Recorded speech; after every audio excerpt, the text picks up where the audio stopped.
A very pleasant morning to one and all present here.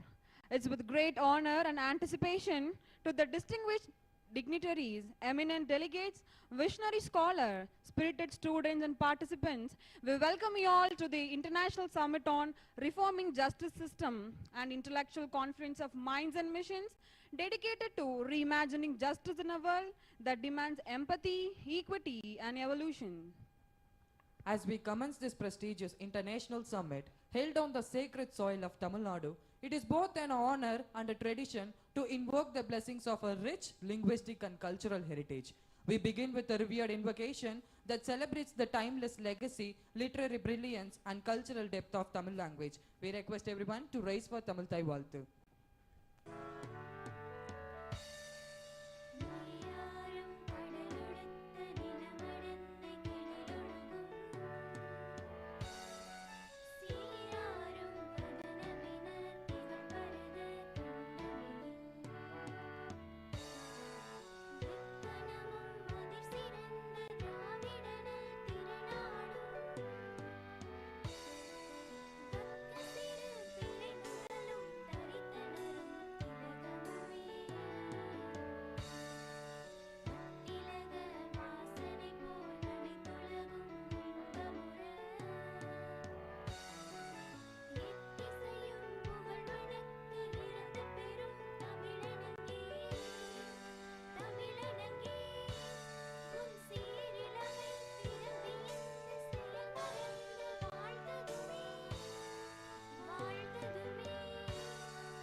Thank you all. Please be seated. Genuine hospitality lies in offering the finest part of oneself to those we welcome. To set the tone for this impactful gathering, I now invite our Dean, Dr. T.N. Geeta, to deliver the welcome address. Good morning, everyone present here. Every sunrise brings a new day, new hope, and a new chapter waiting to unfold. With the blessings of our founder, Professor R.V. Dhanapalan, I am profoundly honored and deem it a pleasure to welcome our esteemed chief guest present here to mark this international summit. A warm welcome to each and every one of you for today. We do not just witness an event, we become a part of something meaningful. It's my pleasure to introduce our chief guest, Honorable Justice S. Manikumar, a distinguished Indian judge who spent almost 4 decades serving the law in various capacities as an advocate,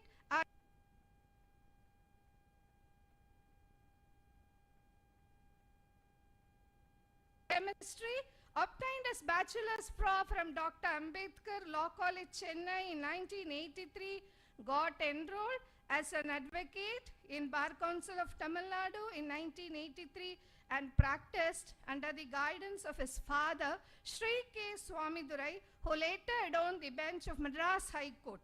Lordship was sworn in as an additional judge of Madras High Court in 2006, became a permanent judge in 2009, and he served until 2019.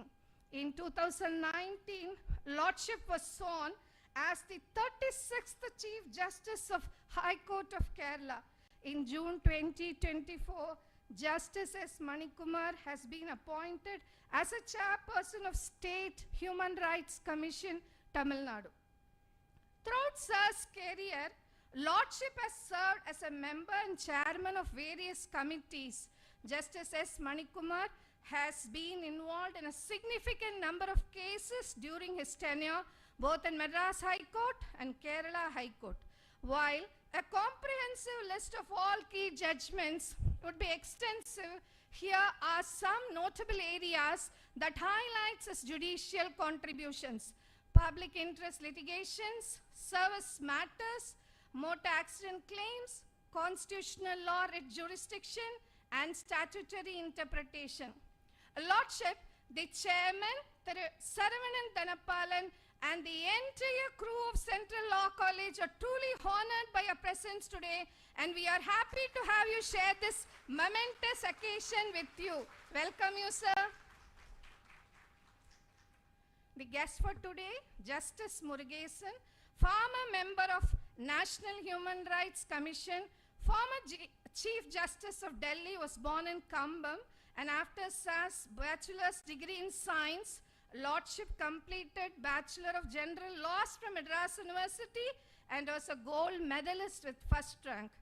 As advocate, he honed his skills under the guidance of eminent seniors like Shri K.K. Venugopal and Shri Rangarajan Kumaramangalam.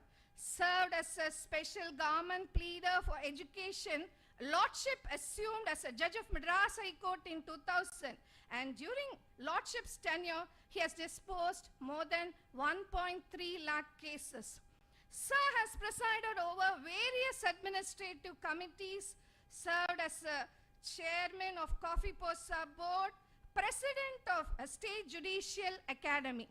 During Lordship's tenure as a judge of Madras High Court, it is dotted with landmark judgments on branches like constitutional law, criminal law, taxation law, company law, and property law. Sir's concern reflected on bike racing, bus day celebration, speedy and qualitative justice. Sir's includes ban on sale of junk foods in schools, reform in Tihar jail, more shelters for homeless, surprise checks on fruits and vegetables markets for pesticides residue, sumoto cognizance of Delhi gang rape, directions to private hospitals to admit victims of heinous crimes. As a member of National Human Rights Commission, in addition to disposing of cases on human rights violation, Lordship has chaired several workshops on the elimination of bonded labor. Besides being a part of the Commission's seminars, conferences, Sir conducted open hearings and camp sittings for hearing of cases which are organized in the various parts of the country. On behalf of Chairman and the members of staff, I welcome you, sir, an absolute honor to be graced by your presence. Privilege is mine in welcoming Madam S. Malliga, IPS, the Director, Investigation Division, State Human Rights Commission, Tamil Nadu, appointed as a Deputy Superintendent of Police in 1997, selected by the Tamil Nadu Public Service Commission. Madam became the IPS officer and transferred as a Inspector General of Police. Madam was promoted as a Superintendent of Police in 2006 and being the election observer at Uttar Pradesh, Uttarakhand, Rajasthan and Maharashtra. An investigator of Group 4, Group 2A TNPSC malpractices cases, as a special expert investigator in cybercrime cases, traffickers cases, counterfeiters cases, land grabbers cases and dacoit cases. Madam is the winner of President's Medal for Meritorious Service in 2018. Madam is known for her bravery, where she has arrested 5 dacoits and recovered 60 sovereign jewels, arrested 4 Nigerian criminals in Mumbai. And during Madam's tenure as Deputy Commissioner of Police, Madam has registered 1,229 cases and arrested 1,371 criminals. Her dedicated service during COVID 2019 is commendable. The Chairman feels proud in welcoming you, ma'am, and really honored.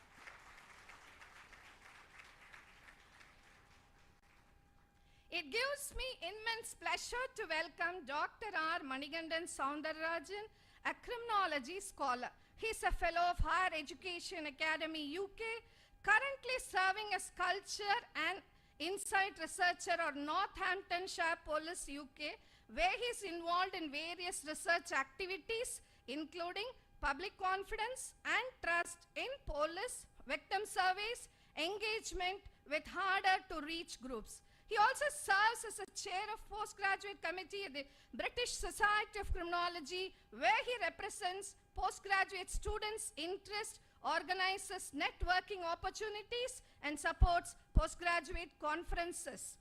He advocates extensively for Global South students and their representation in criminology research, promoting inclusive scholarship and dismantling barriers to international academic participation. He is the founder and director of Think Justice Foundation India, where he promotes justice education and advances research advocacy and practice in criminology and victimology in India across South Asia. Under Think Justice Foundation India, Manigandan and his team organizes the flagship international conference on global criminology and victimology.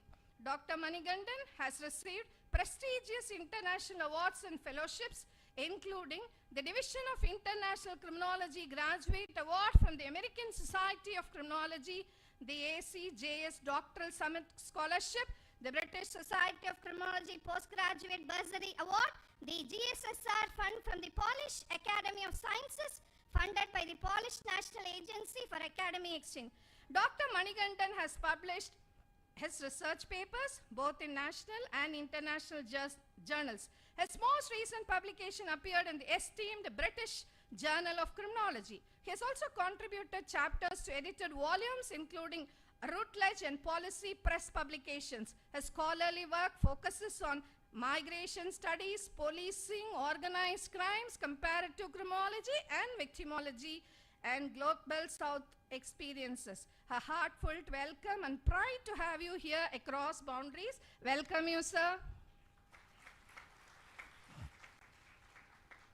We are grateful to have with us Honorable Justice K.N. Basha, Honorable Justice S. Bhaskaran, Mr. Sachinananda Valavan Michael, Head of Field of National Commissioner of Refugees, Honorable Mr. Kannadasan, Member State Human Rights Commission, Professor Ruwan, Director of Policing, Criminology and Justice, Director for International Center for Policing, Innovation, Enterprise and Learning Center, University of East London, UK, Mr. Henry Tiffan, Advocate, Human Rights Activist, Executive Director of People's Watch, Professor Dr. R.K. Suri, Senior Psychologist, New Delhi. We welcome you all and we are glad you are with us. Welcome you, sirs. The academicians and the expert speakers, Dr. N.T. Sudesh, Christ University, Bangalore, Professor Dr. Neena Pandey, University of Delhi, Dr. Kuraminder Kaur, Pondicherry University, Dr. Danya Chandran, Amarta University, who are a part of various technical sessions. We are really excited to take this step with you. We are waiting for your new ideas and fresh perspectives. Really humbled to welcome the moderators who play a prestigious role in this international summit. A leader not only shows the way, but also walks the way. A man with fresh thoughts, optimistic in approaches, a motivator, a good listener, an excellent friend, mentor, and a great inspiration for all of us. A guiding star and the biggest support system at workplace, none other than our chairman, Thiru D. Saravanan, Chairman, Central Law College, Salem, Chairman, Central Learning Campus, Erkad, Co-Chairman, Bar Council of Tamil Nadu and Puducherry, Executive Member, National Law University, Trichy, Senate Member, Tamil Nadu, Dr. Ambedkar Law University. Welcome you, sir. Honor you having here, sir. Our appreciations to all the students, faculties, and researchers who have come from various parts of India, from various colleges and universities for this international summit.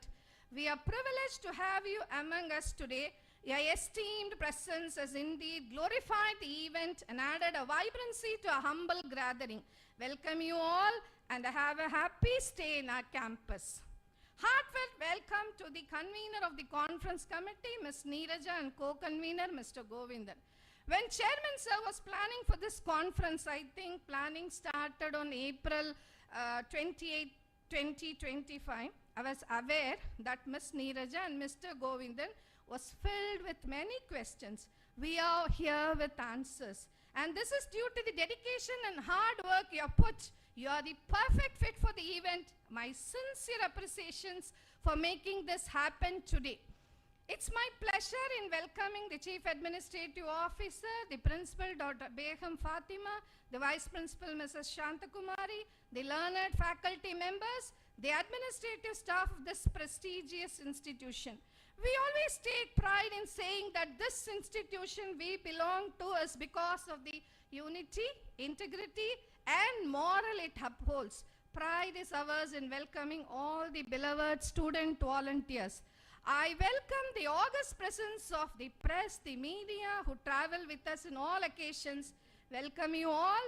Once again, I welcome you all to this international summit. Thank you. Thank you, madam, for your very warm welcome.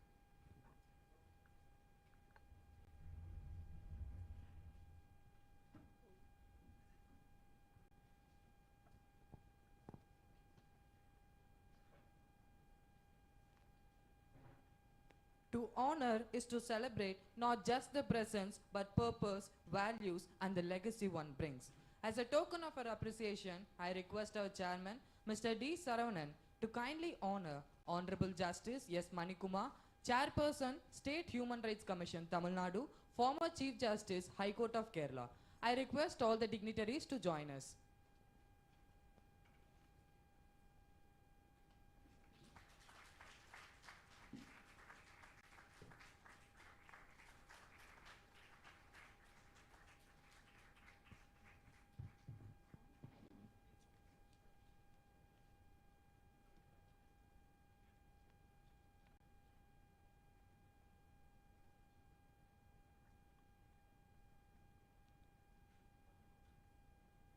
Next, I request our chairman, Mr. D. Saravanan, to kindly honor Honorable Justice D. Murugesan, former member, National Human Rights Commission, former Chief Justice, High Court of Delhi.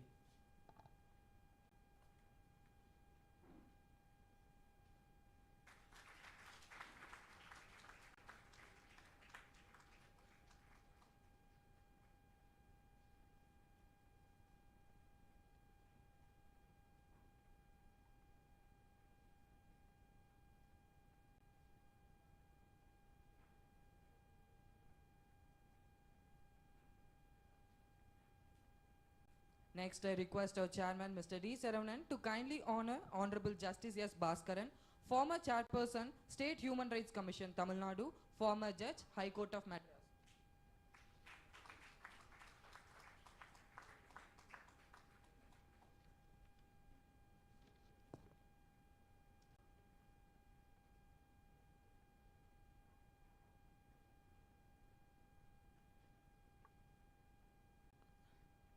I request our chairman, Mr. D. Saravanan, to kindly honor Honorable Mr. Justice K. N. Basha, former chairman, Intellectual Property Appellate Board, former judge, High Court of Madras.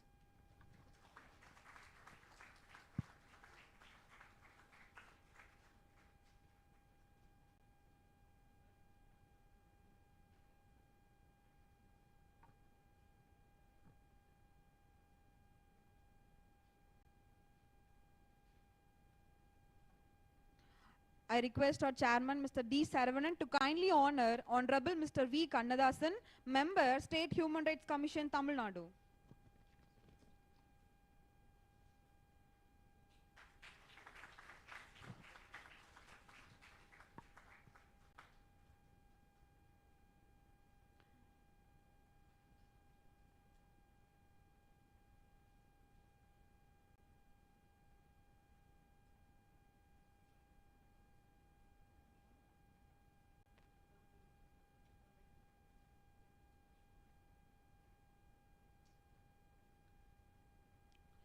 Next, I request Principal Dr. Begum Fatima to kindly honor Mrs. S. Maliga IPS, Inspector General of Police, Director, Investigation Division, State Human Rights Commission, Tamil Nadu.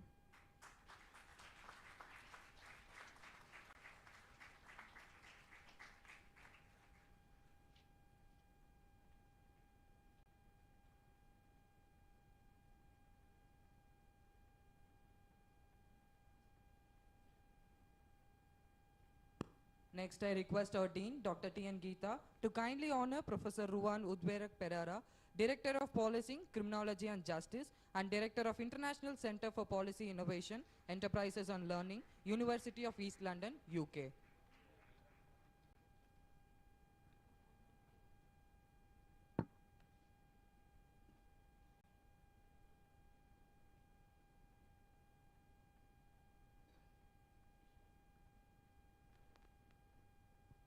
Next, I request our principal, Dr. Begum Fatima, to kindly honor Mr. Sachitananda Valan Michael, Head of Field Office, United Nations High Commissioner of Refugees.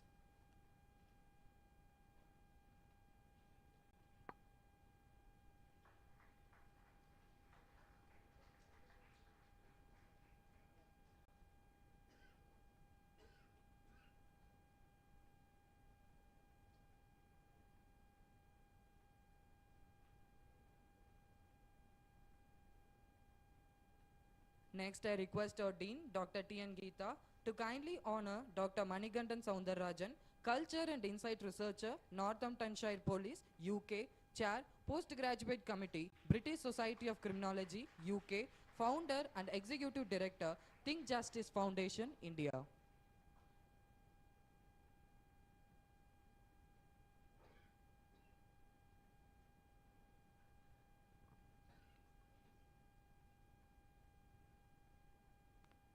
Thank you, dignitaries. Please be seated.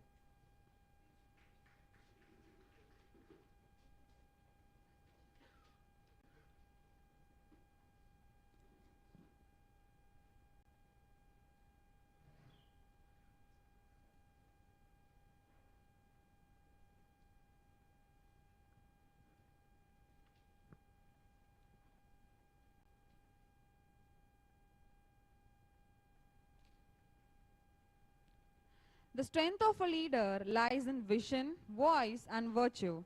Now I take the privilege to invite our respected chairman, Mr. D. Saravanan sir, to deliver the presidential address.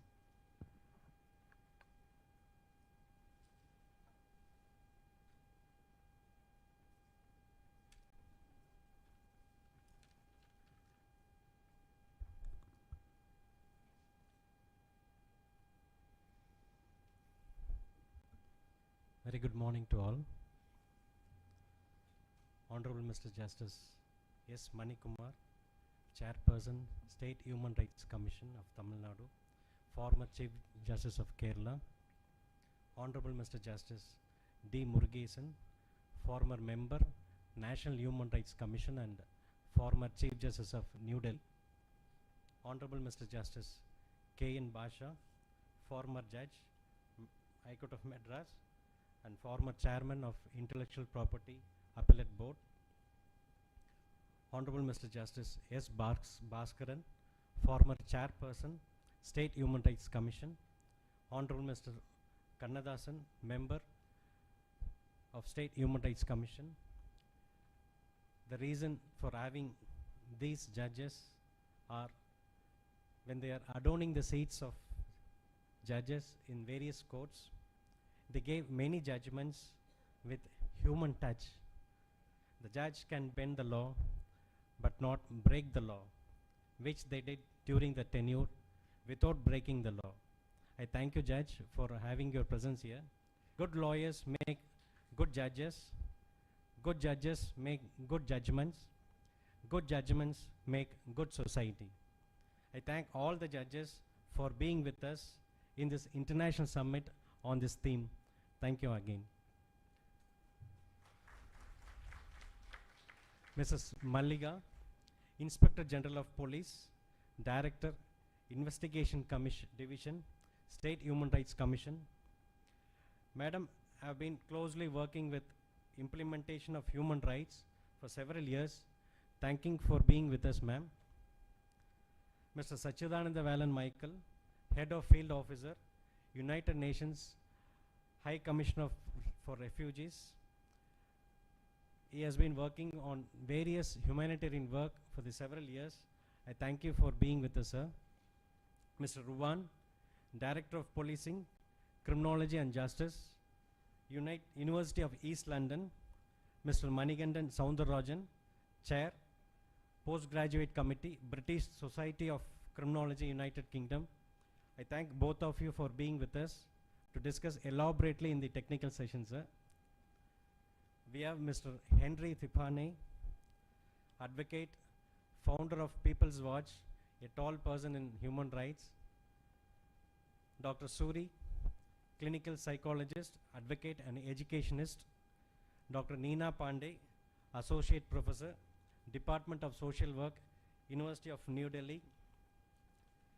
Dr. Danya Chandran, clinical psychologist. Dr. Sudesh, head of psychological sciences from Christ University, to be part of the technical sessions. Principal, dean, faculty members, moderators of the technical sessions, Mrs. Shanta Kumari,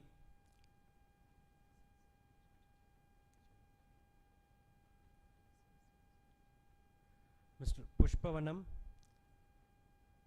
Mrs. Anchirpa, who have been the moderator for the technical sessions, advocates and participants from various institutions to be part of this international summit. When was the last time you all felt fear? Not the fear of a missed deadline, but the raw, visceral fear a young man feels when he is dragged into a police van, unsure if he will ever come out alive. The fear a mother feels when her son's body is returned, wrapped in silence. This is kind of fear too many people live with every single day, and that is why we are here at this international summit on human rights, mental health and youth in crime involvement and rehabilitation. Let us be honest, policing in many parts of the world has become less about protection and more about control.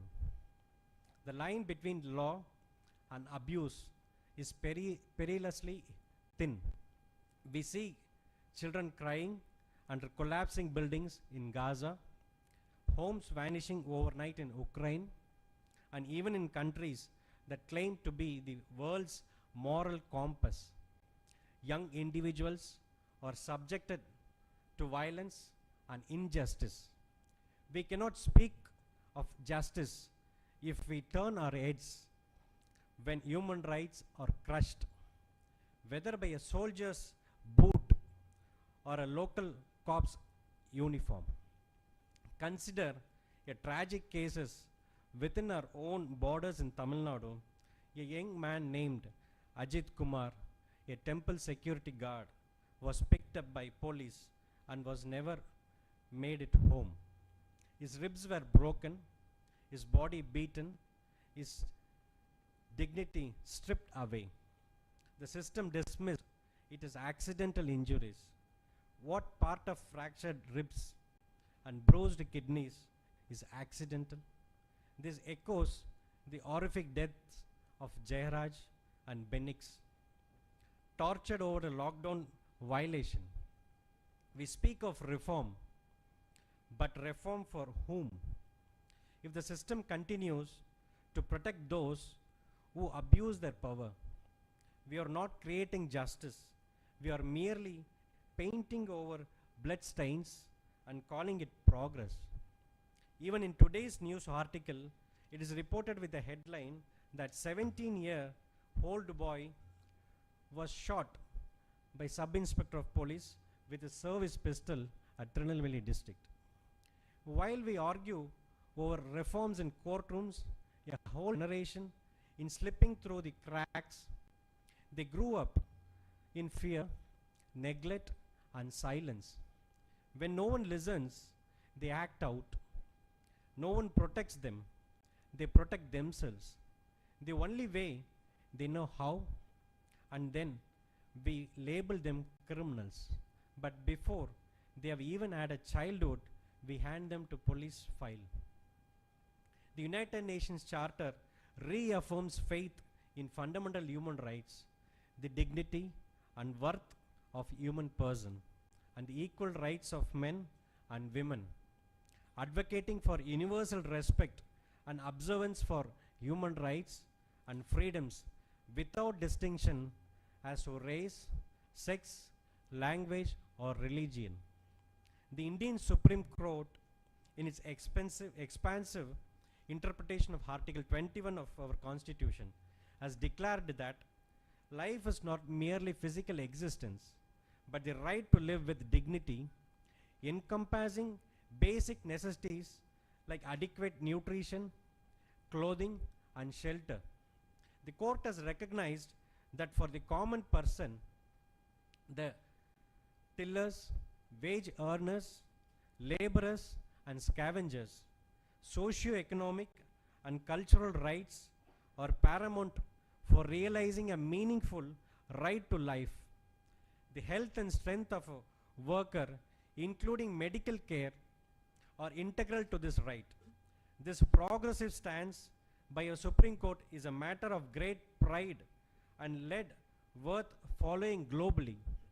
Our Constitution enshrines civil and political rights as fundamental and enforceable, while economic, social, and cultural rights are vital directive principles of state policy. Our courts, empowered by judicial review, have consistently responded to the hopes and aspirations of the common man, promoting and protecting universally recognized human rights, many of which are incorporated into the Indian Constitution. Despite this legal framework, we unfortunately still see powerful individuals and groups obstructing the enjoyment of human rights. It is good that human rights are now emphasized on various platforms, educating people about their importance. However, genuine commitment and sincere efforts are needed. Human rights enforcement and enjoyment must be seen in action, not just in discussion. Violation of human rights anywhere is an offense against humanity itself. Protecting human rights and promoting human dignity globally should be everyone's principal concern. For the world is one family, aiming to achieve all human rights to all, for all, assuring full human dignity to every member of the global village. Young minds are vulnerable, impulsive, and easily influenced, still figuring out right from wrong. When they grow up in broken homes, violent neighborhoods, or without guidance, their sense of right and wrong blurs. That's when they may still fight, get into drugs, or join gangs. Not because they are born criminals, but because they were born into a world that were never showed them another way. If young people are vulnerable and still learning, what is our duty as a society? It is not to wait for them to fall and then punish them. It is to protect them before they fall. To quote, even today in the editorial portion column of the Hindu, it is stated, as per the National Crime Report, 2,878 children were trafficked in 2022 alone. And this is a classic example of how, as a system, we failed to protect our children. We must begin by ensuring that every school has someone to listen, a counselor, a mentor, a guiding hand on the shoulder instead of finger pointing blame. Mental health support should be as fundamental as mathematics or science. We must create safer spaces after school through sports, arts, music, and community work. Not just to keep them busy, but to show them they belong somewhere outside of crime and chaos. We must also change how law enforcement perceives them. The first response to a troubled teen should not be a handcuff, it should be a conversation. Let's train our officers in compassion, in understanding trauma, in guiding, not just guarding. Let's teach families and teachers how to recognize warning signs, how to walk without shaming, and how to listen without interrupting. Let's give our children skills, not scars, jobs, not jails, hope, not records. Because every time we say there was no other way, a young person somewhere loses the only way they had. When we fail to protect them while they are still learning, we fail not just as a system but as human beings. You all just come across the signboard at various sanctuaries.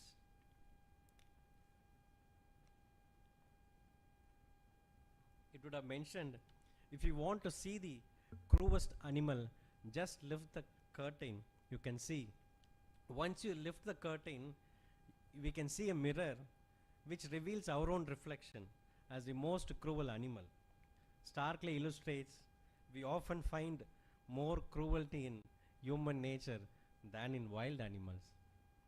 Terrorism, drug trafficking, and violence in any form are scars on human civilization, seriously affecting life and dignity.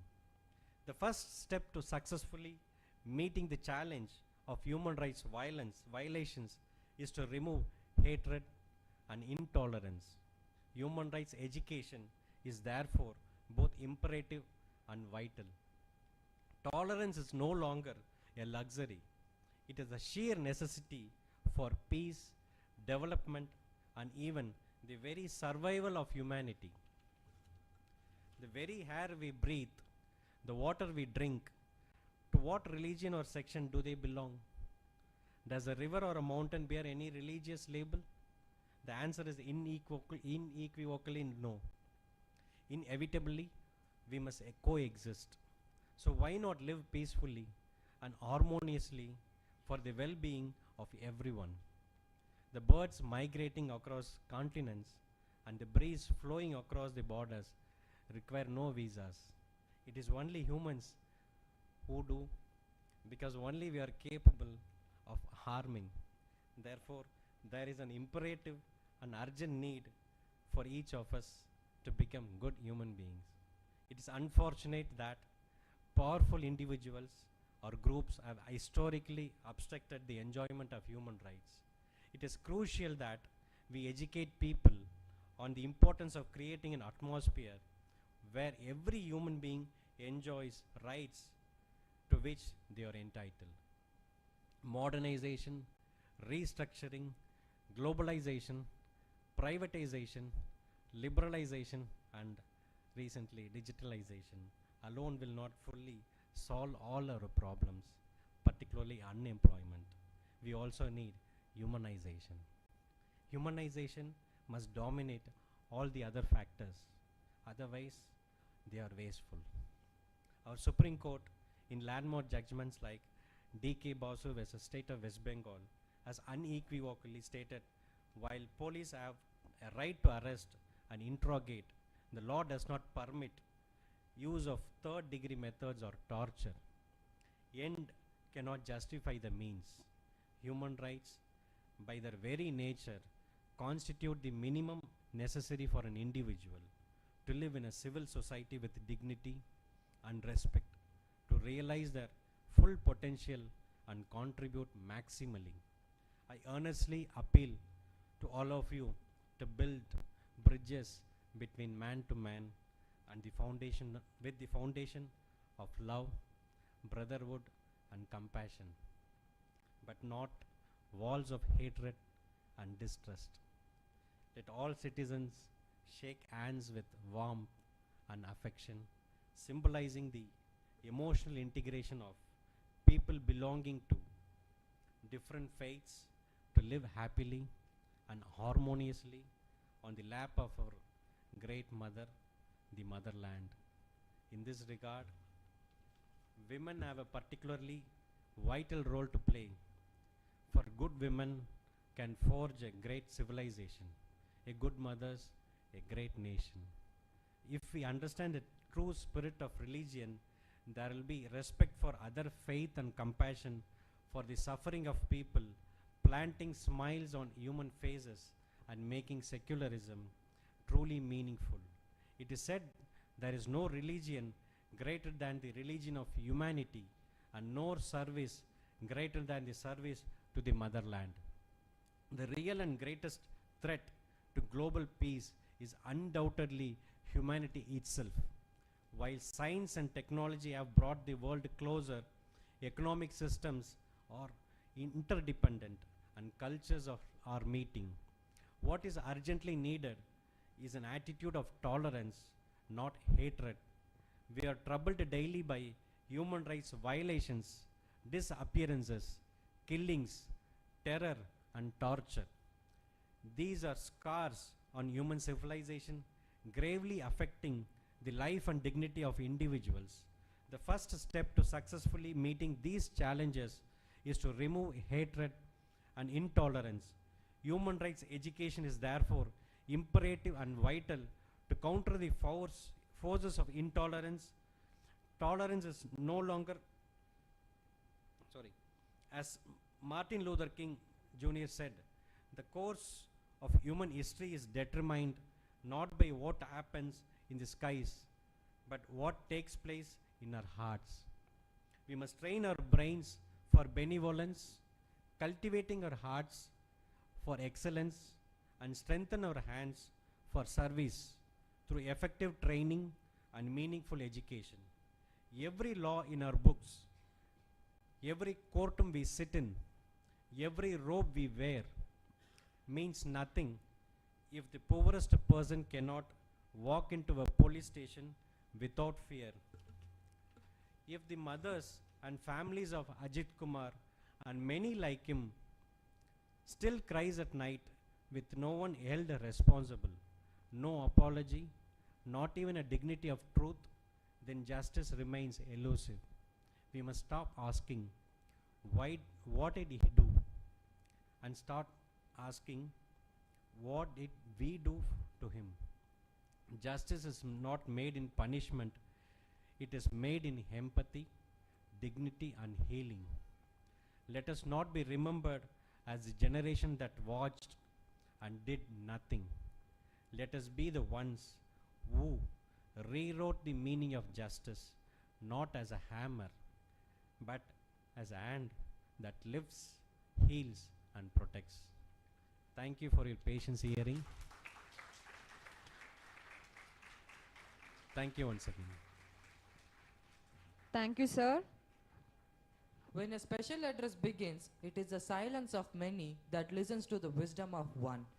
And I kindly request Ms. S. Malliga, IPS, Inspector General of Police and Director, Investigation Division, State Human Rights Commission, Tamil Nadu, to deliver the special address.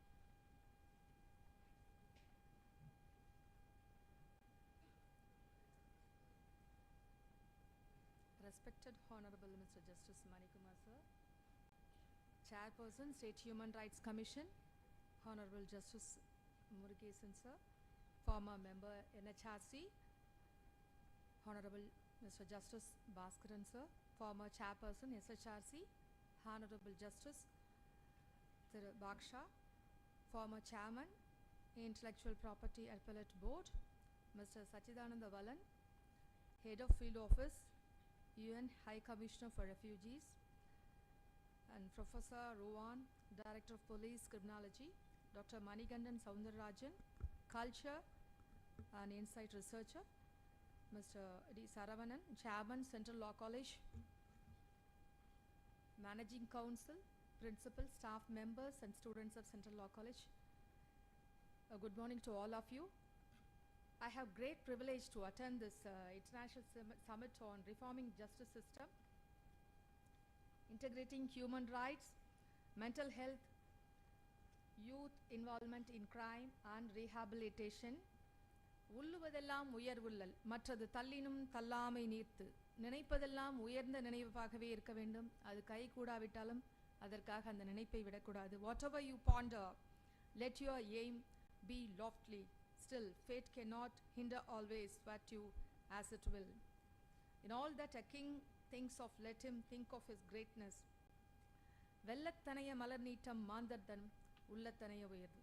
நீர்ப்பூக்களின் உயரம் நீரின் அளவு, அதுபோல மக்களின் உயர்வும் அவர்களின் மன ஊக்கத்தின் அளவே. With the rising flood, the rising lotus flower, its stem unwinds. The dignity of men is measured by their minds. Thiruvalluvar says like this. I am Mallika, IGP, State Human Rights Commission. I studied MA History in Kaidamlat Government College for Women in Chennai. I have appointed as Direct DSP through TNPSC in 97. Right from school days, I have studied well and got first rank. My father was a JE and AE squire. My mother was housewife, and both worked very hard. I have written more than 1,000 competitive exams over the past 15 years. My father and mother would post my application forms in the post office of TNPSC, just like a postman. Before every exam, my father, who was a PWD engineer, would visit the center hall the day before to check the location, even after finishing his office work. On the day of exam, he would take me by bus to the center hall. He had only a bicycle. My grandfather was PA to IGP through F.E. Arul in 1964. When I was studying 10th standard, he died. My parents encouraged me for IAS. I participated in many intercollegiate quiz competitions in college. I aimed for IAS. I always thorough in studies and never fear for exams. And students, you must work hard, desire and hope for IAS, IPS, IFS, Group 1 services.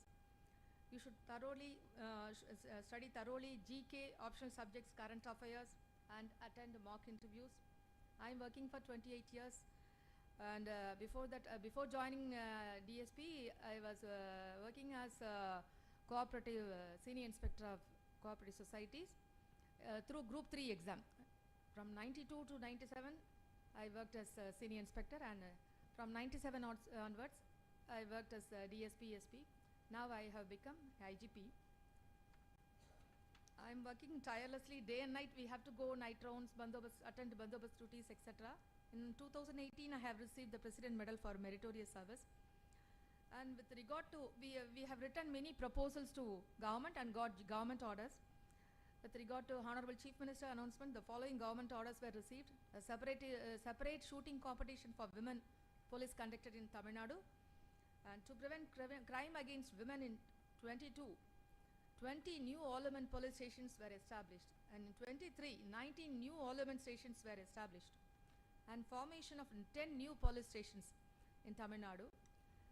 And state government awarded Gold Jubilee Celebration of Women Police Medal for all women officers and police personnel. And we have recruited in 22, during 21, 22, 23, we have recruited sub-inspector 19,973 sub-inspectors, and these 3 years we have recruited 15,539 constables. I have inspected 115 containment areas and conducted awareness campaigns in Tandayarpet. I have attended election observer duty at Uttarakhand, Rajasthan, Uttar Pradesh and Maharashtra. And cash rewards, we have written a proposal to government. The cash rewards for recognizing the achievements of police officers personnel is sent to government, and accordingly government sanctioned 1,28 lakhs to 112 police personnel. As DSP, ADSP, SP, DIG, IG, I served in various capacities: Crime Branch, CID, Economic Offences Wing, State Human Rights Commission, Tamil Nadu Police Academy for the past 28 years. I am 2004 batch IPS officer. I have investigated Group 4, Group 2A, VAO scam, TNPSC malpractice cases, arrested 85 accused in these 3 cases only. I have arrested more than 5,000 accused during the period of 28 years, and arrested cybercrime accused, counterfeit accused, forgery document fraudsters, land grabbers, etc. When I was ADSP Thiruvannamalai, 5 dacoits stolen jewelry from a house in Jamna Maddur. That night I left 1-year-old son, stayed in Jamna Maddur for 3 days, arrested 5 dacoits and recovered 60 sovereigns of jewelry. Working as SPCBCID, I have arrested 4 Nigerian criminals. As DCCCB registered 1,229 cases in 2 years and arrested 1,371 criminals in 2 years. I have booked 55 persons under Gundas Act and arrested 12 traffickers who were trafficking women in Pune and Thane and Chennai. Arrested counterfeit currency criminals in Wagha border in Ranchi and Kerala. Arrested many culprits in EOW. Money has been reimbursed to public. While serving as IGP welfare, 9 crores were received from CM Chief Minister's Relief Fund and distributed to families of police personnel who died of COVID-19. We have sent Honorable CM announcement proposals to government and got government orders with regard to National Conference on Women in Police Department held in 3 months ago in Chennai, and formation of Career Counseling Committee with regard to redress the grievances of police personnel in the department. Culling a trophy for best AWPS inspector and hostels for women police, money rewards to police personnel, etc. And we have considered 3,000 petitions and cancelled the minor punishments of police personnel, and 3,000 RTI petitions were disposed. And I have written to all commissioners, SPs, and strict traffic rule enforcement. Due to this, fatalities were reduced by 4%. And I want to discuss about cases reported about at the SHRC. Nearly we are receiving 10,000 petitions every year. With regard to police violations, one SDPO, Subdivisional Police Officer, conducted inquiry in civil dispute, money transaction in business activity, and did Katta Panchayat against petitioner. He inquired the petitioner without the assistance of female police officer. One DC refused to register a case on the complaint of petitioner since the incident was happened in Mumbai and abused her. One women inspector supported opponent party during the land survey and assaulted the petitioner and her aged parents and picked them to police station and registered FIR against them and refused to take their complaints. The in-charge inspector of one police station continuously refused to receive the petitions of petitioner and supported the opponent party, and they trespassed her house and assaulted her family members. Likewise, we are receiving many complaints. SI supported the opponent party in a petty quarrel and registered a case in counter and did not serve the copy of FIR to complainant. And the complainant asked the case details in RTA Act. SI came to the complainant's house and threatened his parents. A minor girl was sexually tortured by a man and threatened her not to reveal it to others. FIR was registered by concerned AWPS SI, and perfunctory investigation was done by 3 AWPS inspectors. Accused was not fixed by them. Finally, they dropped further action in this case and served RCS notice.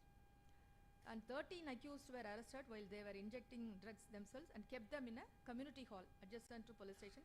One of the accused was died next day under police custody due to infected chronic ulcer over left lower limb and involving foot to thigh. Even though several times he represented the police to admit him in a hospital, they refused to give treatment and violating the Honorable High Court directives. Like this, we are receiving many complaints at SHRC. Some police officers are not receiving the complaints from the victims in their police stations and not registering FIRs and not even giving CSRs also, community service registers. And some police officers are abusing the victims and general public in filthy language instead of kindness during the courts of inquiry.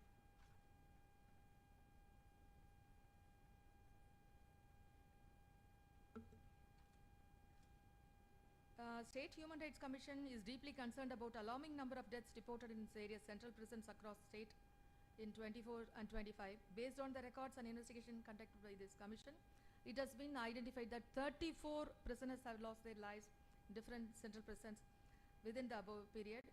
Among these, 29 deaths were occurred due to health-related issues. 4 inmates committed suicide. 1 case suspicious death. A letter was addressed to Principal Secretary to Government of Tamil Nadu, Health and Family Welfare Department, and sent to improve the dispensaries of all central prisons of Tamil Nadu by upgrading the central prison dispensaries into prison hospital by appointing additional medical personnel and ensuring round-the-clock medical supervision.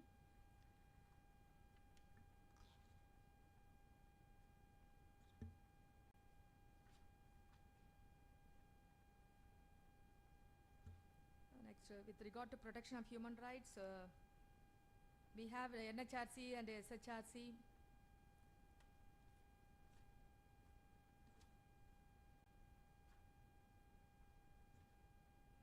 In Tamil Nadu, state government and many welfare measures were taken by Government of India and state government police department for women. The first control room for women was started in 18. And role of women help desk in Tamil Nadu police stations is to assist women in distress and facilitate complaints related to crime against women. We have 800 women help desk functioning in Tamil Nadu to assist women in distress. And women police officers predominantly handling the domestic violence, sexual assault and harassment cases. Women rights were protected by Domestic Violence Act, Dowry Prohibition Act and BNSS. Pink Police initiated in Tamil Nadu Police to enhance women's safety and visibility of female police in public areas to address the complaints related to women and child safety, to maintain law and order, etc. And 2002, we formed a mobile counseling center for women introduced in Tamil Nadu. Now, 244 all-women police stations were functioning in Tamil Nadu, 244. The first all-women police station was started in 92 at Chennai, 1000 Lights AWPS. And working women rights were protected by Vishavaka Committee and Women Helpline 1091. This is a national helpline for women in distress, offering support to issues like domestic violence, harassment, etc. And we have a National Commission for Women also. It provides legal advice and intervention in cases of women's rights violations. And women protection domestic violence, 100 number, toll-free number is available to assist women and children in distress related to crimes such as domestic violence, sexual assault and other forms of abuse. And helpline 181 also functioning round the clock, 24/7 available. It provides immediate assistance to women facing violence, abuse, emergencies, counseling. It provides services like counseling, legal support, medical assistance and shelter for women in distress. We have a Kaval Udavi app functioning in Tamil Nadu Police Department. We are helping round the clock to assist women and children. And we have helplines for children, toll-free number 1091. For children in need of care and protection, including cases of child abuse, exploitation, neglect and trafficking. Services provided are emergency rescue, counseling, legal aid, rehabilitation services for children. And both NHRC and SHRC play pivotal roles in safeguarding human rights in India by investigating violation, recommending legal reforms and creating awareness. Effective protection of human rights requires not just the presence of these bodies, but also active engagement from the citizens, government, civil society to ensure that human rights are respected and upheld across the country. And every year we are receiving more than 10,000 petitions. With regard to Honorable Supreme Court directives, I wish to three judgments I quote directives with regard to registration of FIR State of Haryana versus Bajandal. It stated that an FIR must be registered as soon as information about a cognizable offence is received. Before starting an investigation, police officers should make a rational inference that a cognizable offence has been committed or not. He has to verify. That inference should be made solely on the basis of facts mentioned in the FIR.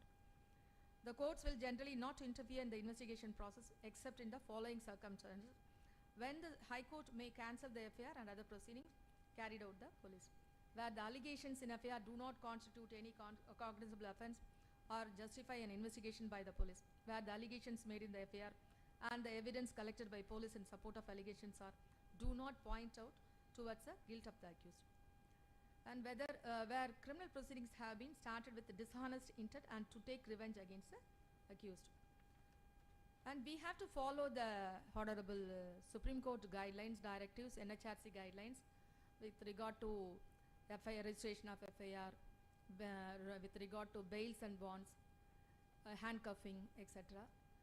And I wish to say few points about for Students,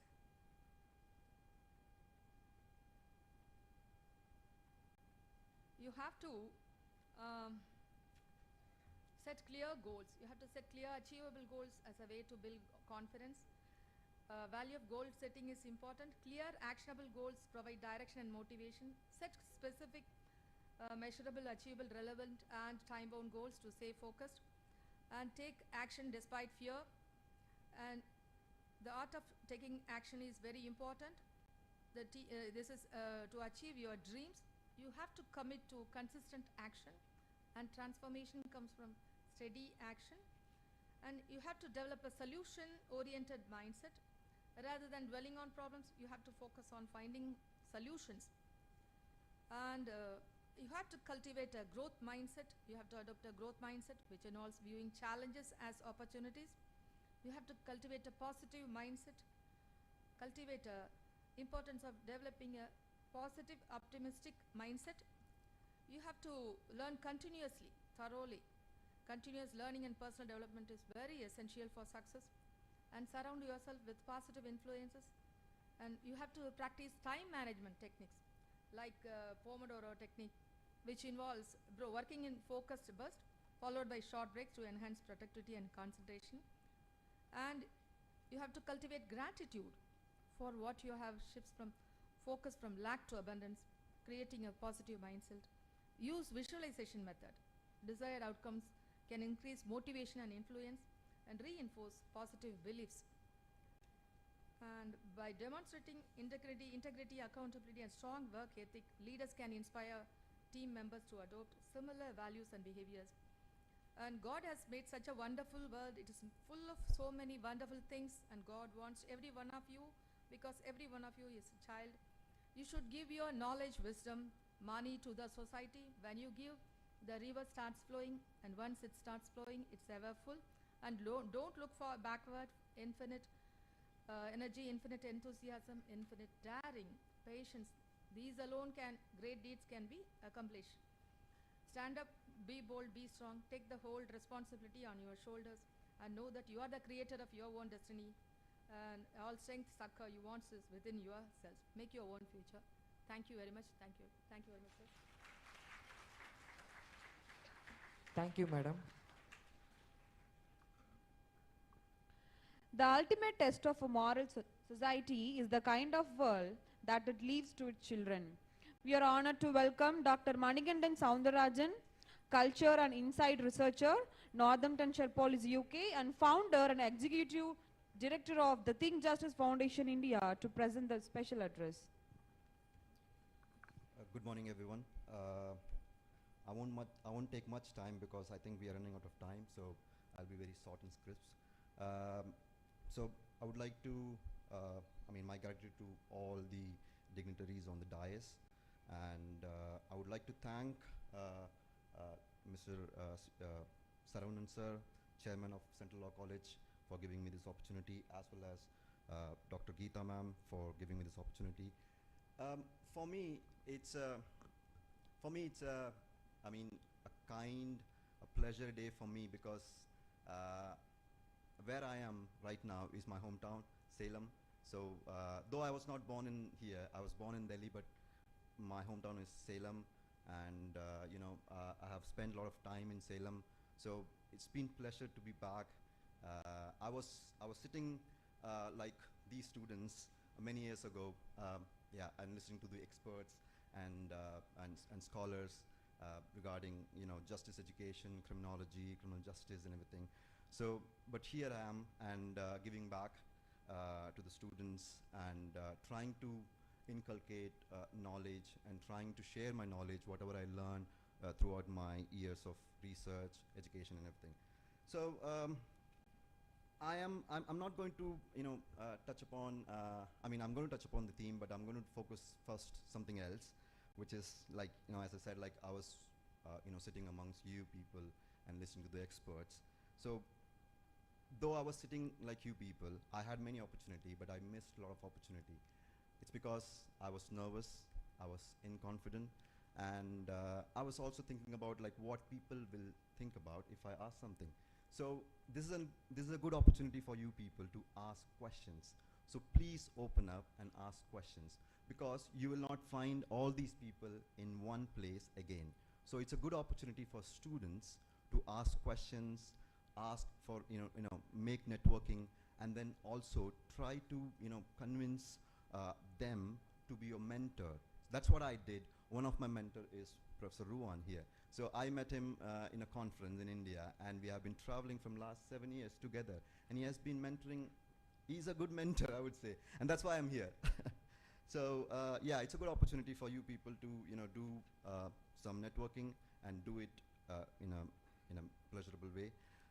So coming back to the theme, so Salem, the Salem which I saw 14 years ago, it's not like that anymore. So yesterday I went to buy something around the Salem.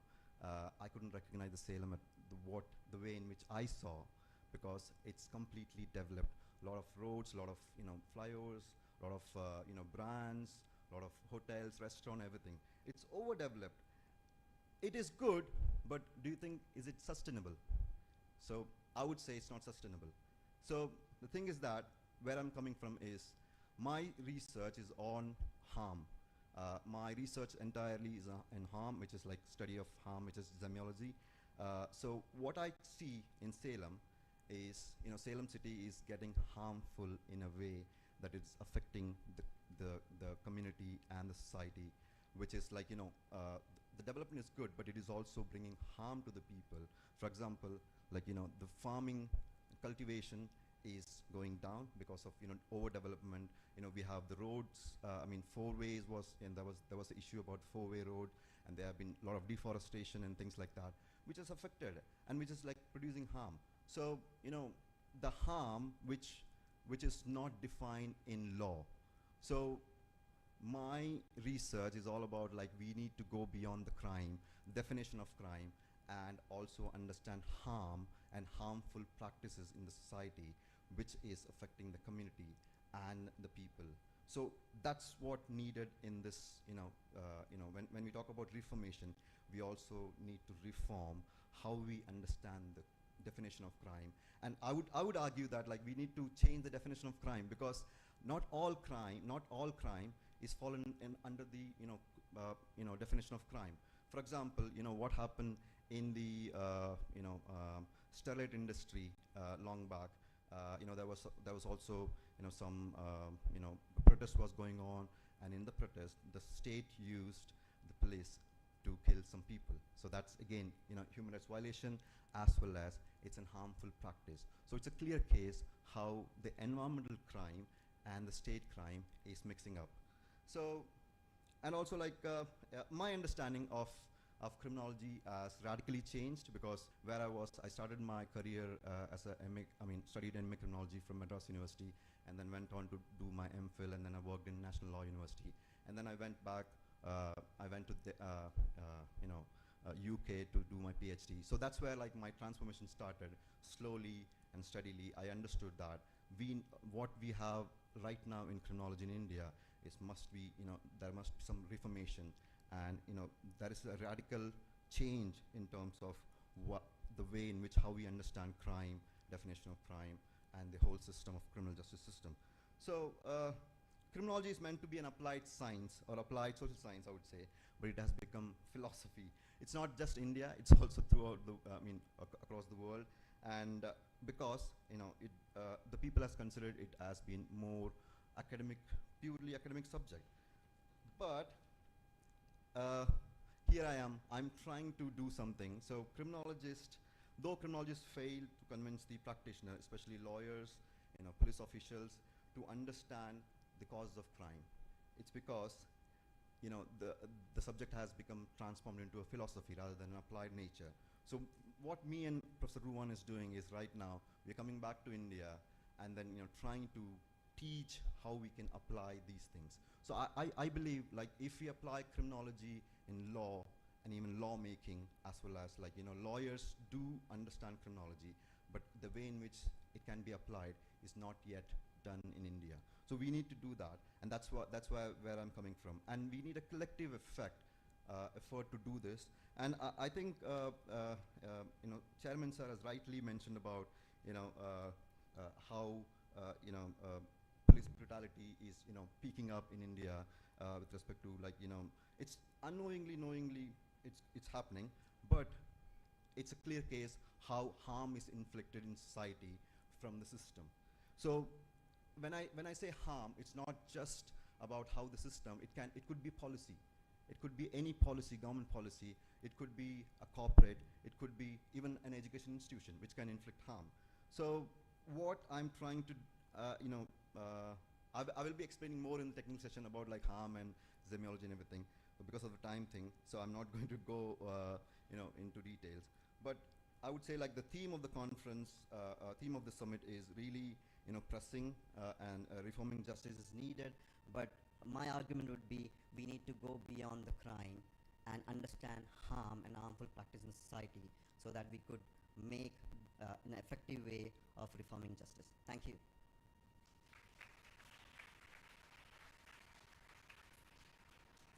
Thank you, sir. A voice of purpose, a moment of meaning. Such is the essence of keynote address. We are deeply honored to call upon Honorable Justice D. Murugesan, former member National Human Rights Commission and former Chief Justice of High Court of Delhi, to deliver the keynote address.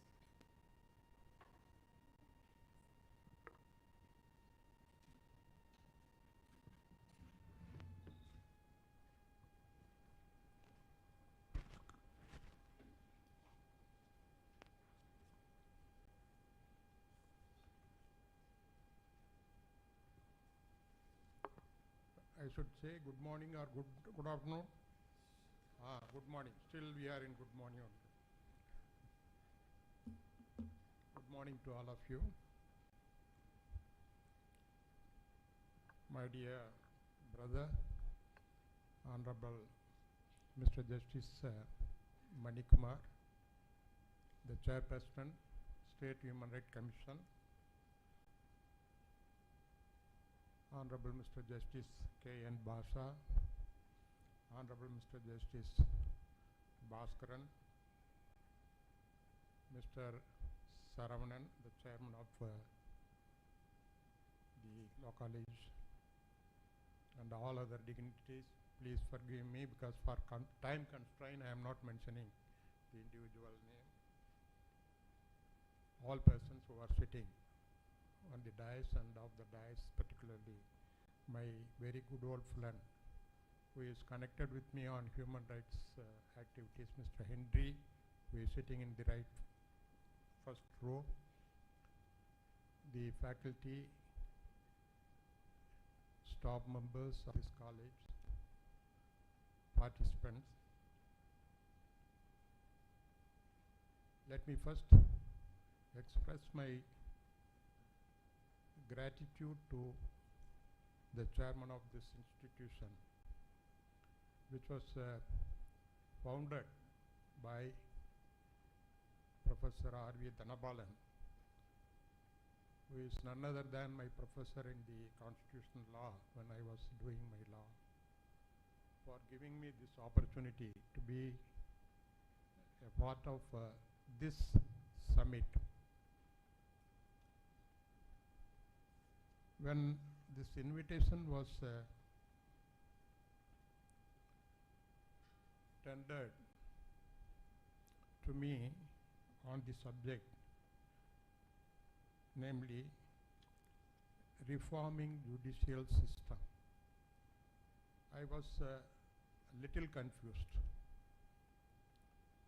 The reforming judicial system, of course, I do not want to go into the subject.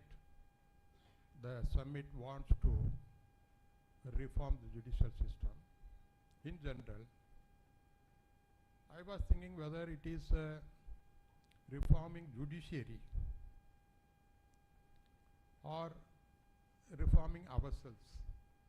Ourselves, I will explain in a minute from now. But I thought it cannot be restricted to judiciary alone, because judicial system does not confine to the courts alone, but elsewhere also.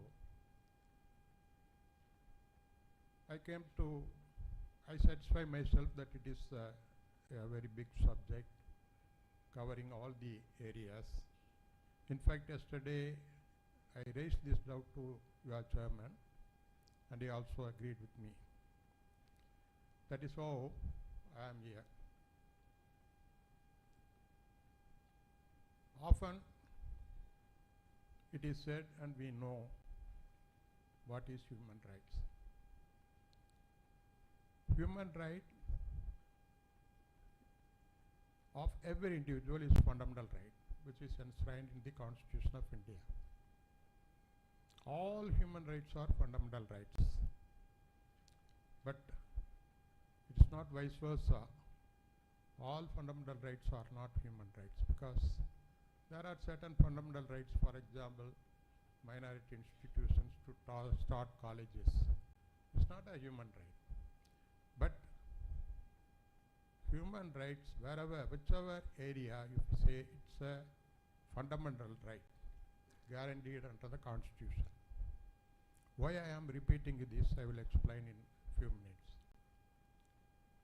All laws enacted either by the state legislature or by the parliament with regard to penal provisions is based on protection of human rights. For the offender, impose penalty, punishment.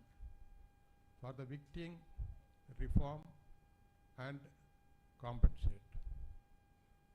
This is the penal provisions. But how far it is implemented is a very big question. Now let us straight away go to the topic, reforming judicial system.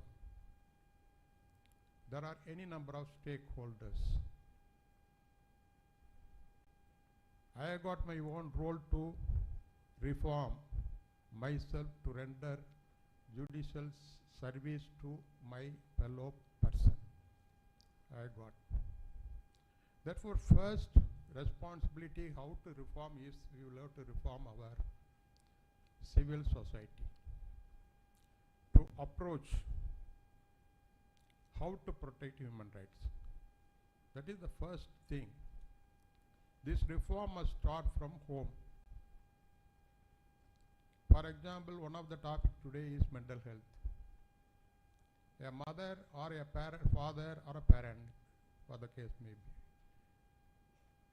should have an obligation to find out if any small change in the attitude of a child at the early stage, if it is not detected by them, it is a violation of the human right of that child.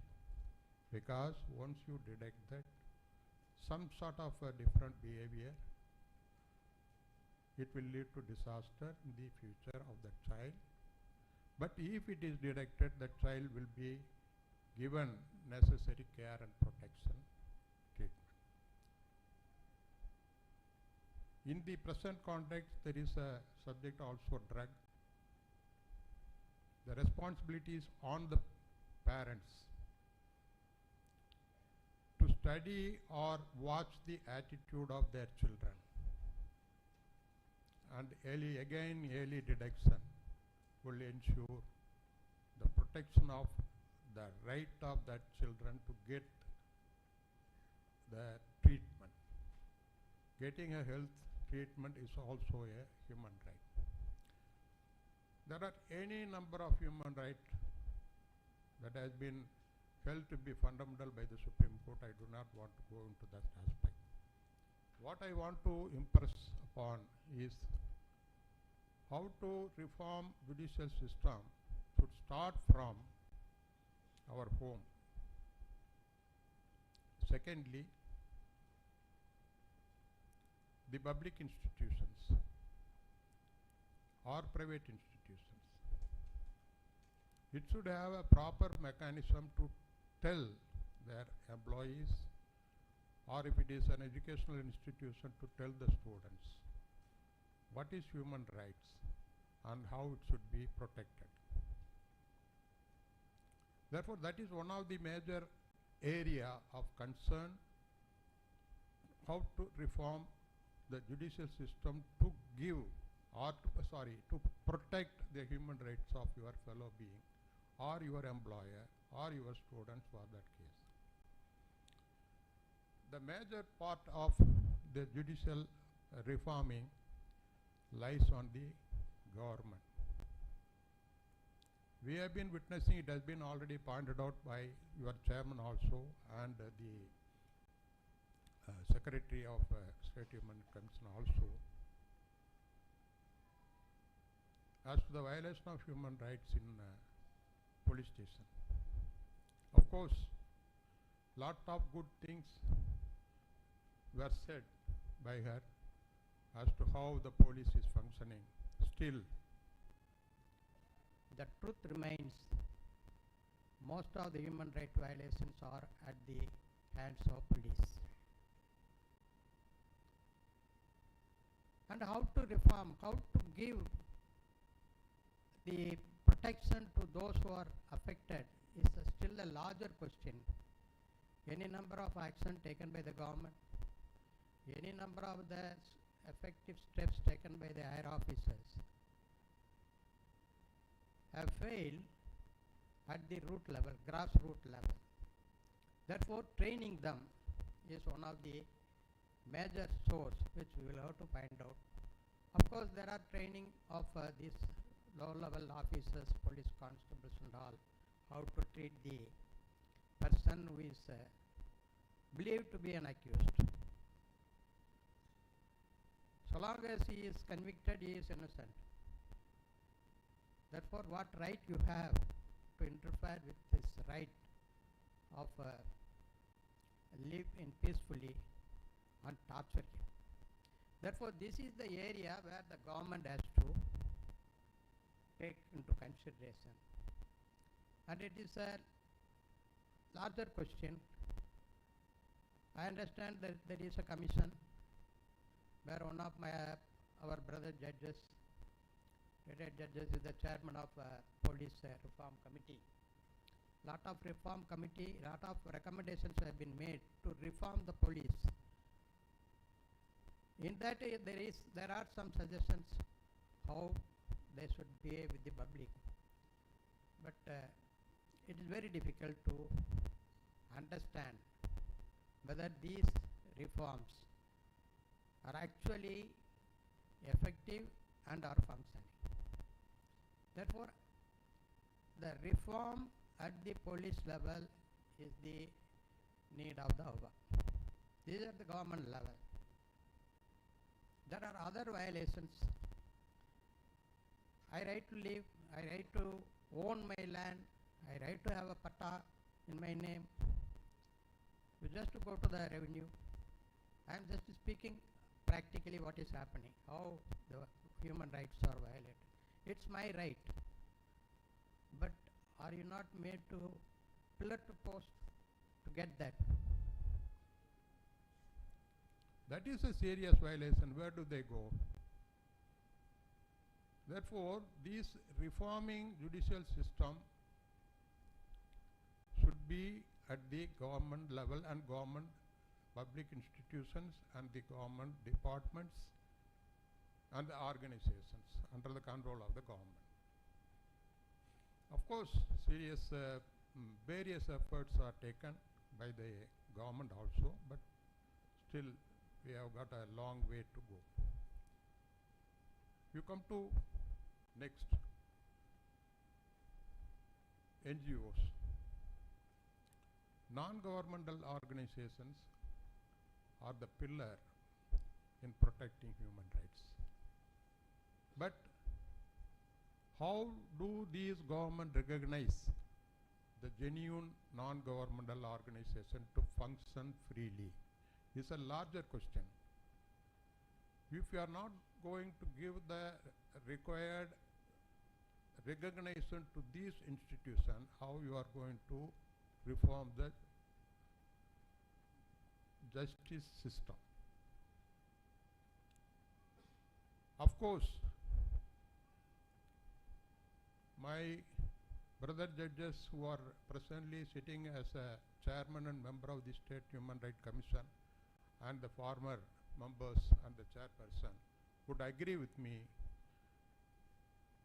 At least 90% of the human rights violations are brought to the notice of these commissions only by these NGOs, or at the biggest of the NGOs. Suppose if you don't encourage them, then out of these 90%, at least 50% of the case would not come to the commission. It is a very big issue. And of course, sadly, actions are taken by the government to suppress the genuine non-governmental organizations which are functioning to prevent the violations of human rights. This point has to be addressed. Of course, human right is a subject is a ocean. 1 day or 2 days are not sufficient, but nevertheless, the panel would have the opportunity to take these points to interact with the participants. Likewise, the second is the non-governmental organization. Third is the commissions. National Human Rights Commissions, State Human Rights Commissions. All was started in the year all was started when slavery was found to be a violation of human rights. In those days, it was felt necessary how to protect these rights of these slave persons. Now we are the slavery, though we have an act to abolish slavery, still we have got that in the other form of bonded labor. Still bonded labors are there. It is also a slavery, the form of forced labor. Then in the year 1948, Second World War, throws to the globe the necessity of the bodies to protect such violations. That is how, at the international level, a council was formed. But for the government of India, it took how many years? Till 1993 to make an enactment to the Protection of Human Rights Act. How many years it has taken?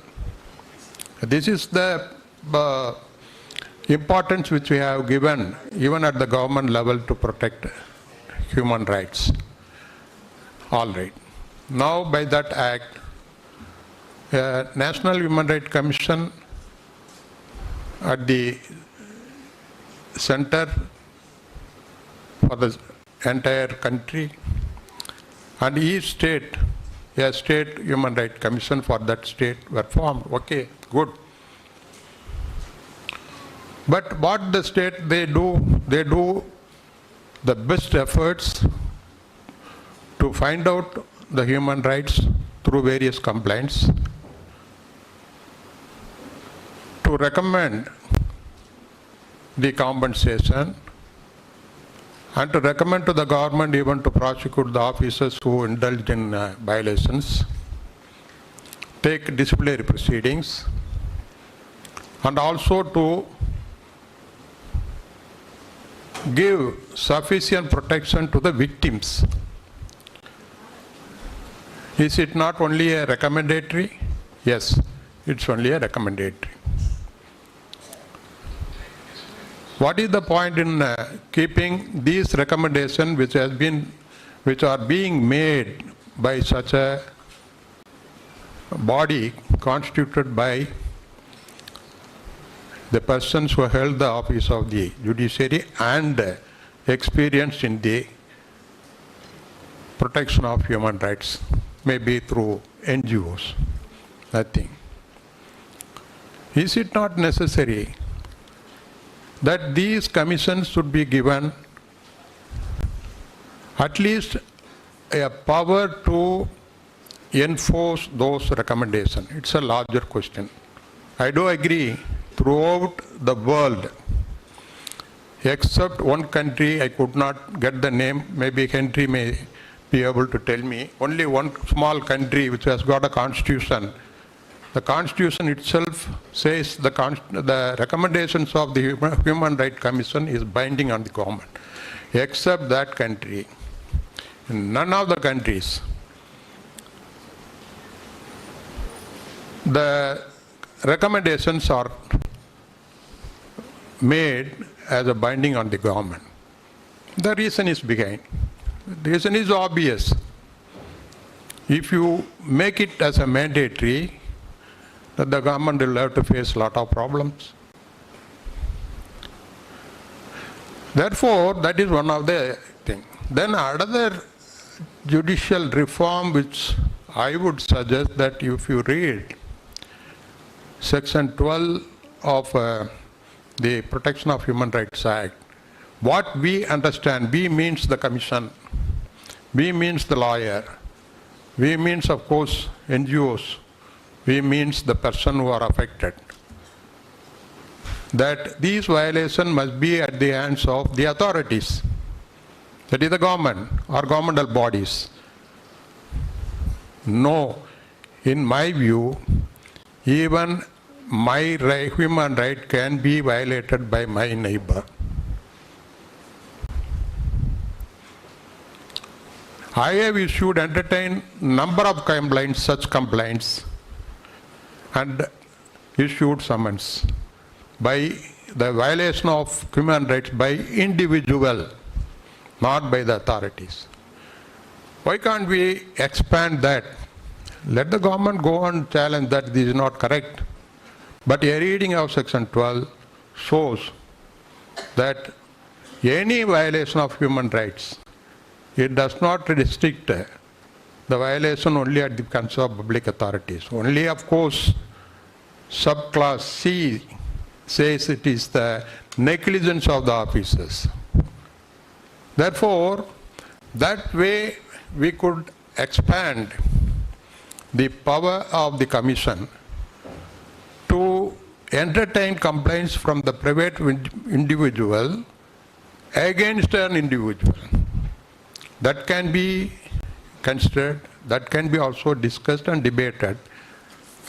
Of course, in a full commission meeting when I suggested this, there was stiff opposition that we will be exceeding our limits. I said no, under Section 12 we have. I honestly request Justice Manikumar to look into that and whether the commission could, state commission could follow that.